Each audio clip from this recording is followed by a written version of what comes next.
Welcome back ناظرین. ہم گفتگو کر رہے تھے, ہمارے ساتھ فردوس شمیم نقوی صاحب موجود ہیں اور ہمارے ساتھ خرم دستگیر اور شرجیل انعام میمن صاحب موجود ہیں. شرجیل, میرا آپ سے یہاں پر یہ سوال ہے کہ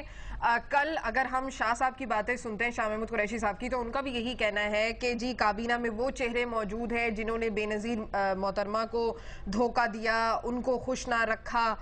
اور ان کو چھوڑ کر چلے گئے, اور زرداری اور ان کے مخالف تھے, اور زرداری صاحب انہی سے سکھ کی امید کر رہے ہیں. اور یہ کچھ بیانات جو ہیں یہ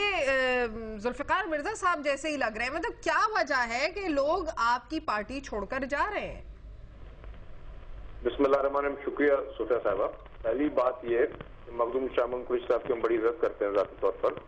لیکن جو انہوں نے بات کی مجھے یہ بات اچھی نہیں لگی, کیونکہ جب تک آپ کابینہ میں موجود تھے تو آپ کو یہ ساری چیزیں جو اگر آج پرابلم تھے تو وہ کل بھی پرابلم تھے, تو آپ اس وقت ود ان دا پارٹی ان چیزوں کو آپ ایڈریس کرتے. دوسری بات یہ جو کچھ چہروں کی بات کی گئی ہے, دیکھیں بات سنیں, اپنے مختلف دوروں میں ادواروں میں کافی لوگوں نے پارٹی چینج کی ہیں, اور یہ میری قائد محترمہ بے نظیر بھٹو صاحبہ کا ہی ویژن تھا کہ ریکنسیلیشن کی سیاست ہونی چاہیے پاکستان میں. اب ماضی کی سیاستیں, ماضی کی رنجشیں ختم کرنی چاہیے اور سیاستدانوں کو آپس میں لڑنا نہیں چاہیے. تو اس مد میں جو بھی شخص, چاہے محترمہ نے اپنے زندگی میں ہی ریکنسیلیشن کی بات کی اور تمام پارٹی سے ڈائلاگ کی بات کی, تو ماضی میں اس طرح تکالیف, تو محترمہ کو شاید ماضی میں میاں نواز شریف صاحب کا چہرہ بھی اچھا نہیں لگتا ہو جس طرح ان کے اوپر کیسز بنائے گئے, یا کسی اور پارٹی کو, میں مثال بول رہا ہوں کہ جو انہوں نے بھی انتقامی کارروائیوں کا نشانہ بنایا پاکستان پیپلز پارٹی کو. محترمہ شہید بے نظیر بھٹو صاحبہ کو بھی انہوں نے بہت دکھ دیے تھے, لیکن محترمہ نے جب میثاق جمہوریت سائن کیا تو محترمہ نے ساری چیزوں کو ماضی کی بلا کے کیا. تو آج بھی اگر ہم کسی بھی پارٹی کو یا کسی بھی چہرے کو اگر اپنے ساتھ رکھتے ہیں, اس کا قطعاً مقصد یہ نہیں ہے کہ ہم جو ہے ماضی کی رنجشوں کو اب بیس بنا کے اور پاکستان میں ایک قوم, میری بات سنیں, آپ کا ممبر نہیں کہہ رہا یہ بات شاہ صاحب نے کہی, نبیل قبول کہہ رہے ہیں, ذوالفقار مرزا صاحب کہہ رہے ہیں, ناہید خان صاحبہ کہہ رہی ہیں, صفدر عباسی صاحب کہہ رہے ہیں. مطلب کافی لمبی لسٹ ہو رہی ہے, لشکر رئیسانی بھی انکلوڈڈ ہے اس میں. مجھے ایک سوال شرجیل صاحب اگر آپ اجازت دیں تو میں بھی پوچھ لوں گا. دیکھیے, ہر جو موو ہوتا ہے وہ ریکنسیلیشن کی جو پالیٹکس اختیار کی گئی ہے اس کا بینیفٹ عوام کو ملنا چاہیے تھا. آپ مجھے صرف وہ دکھا دیجئے کہ ان ساری جمہوریت قوتوں کو جو آپ ساتھ لے کے چلے ہیں اس سے کیا عوام الناس کو فائدہ ملا,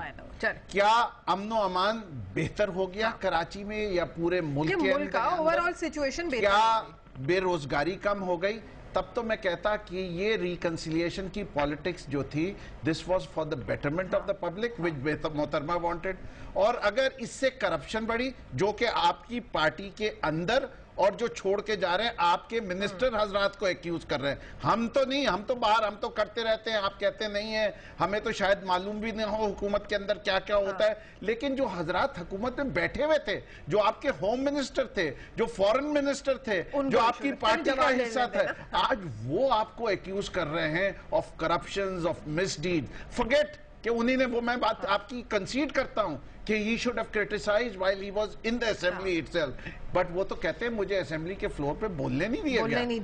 اب میں اس پہ کیا کہ جواب دیتا ہوں, آپ جواب دیتے ہیں شرجیل. اب میں خاموش رہوں گا, آپ دیکھیے گا. نہیں, فردوس صاحب,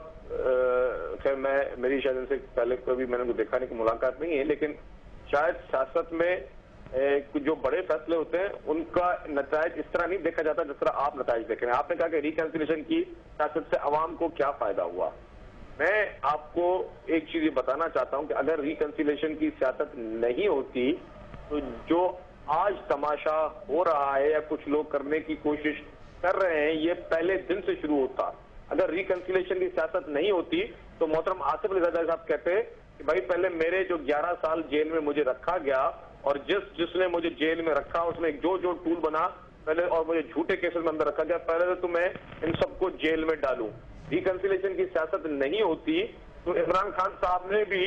جو بھی کوئی ماضی میں اگر کبھی پرویز مشرف کو ریفرنڈم میں ساتھ دیا تھا یا پرویز مشرف کے دور میں ان کا کیا رول رہا تھا, تو ان چیزوں پہ بھی کسی سے ہو سکتا ہے کوئی انتقامی کارروائی کی جا سکتی تھی, یا کچھ ایسی سیاسی یا غیر سیاسی غلطیاں عمران خان صاحب سے بھی اس طرح کی کوئی ہوئی ہوں گی کہ ان کو بھی کسی چیز میں اکیوز ٹھہرایا جا سکتا تھا, یا پارٹی کو بھی ہوتی ہے جو حکومت. میری بات سنیں, دیکھیں, ہم نے پہلے دن سے میرے قائد نے کہا تھا کہ ہم نظام تبدیل کرنا چاہتے ہیں جناب, اور نظام جو جن سوسائٹیز میں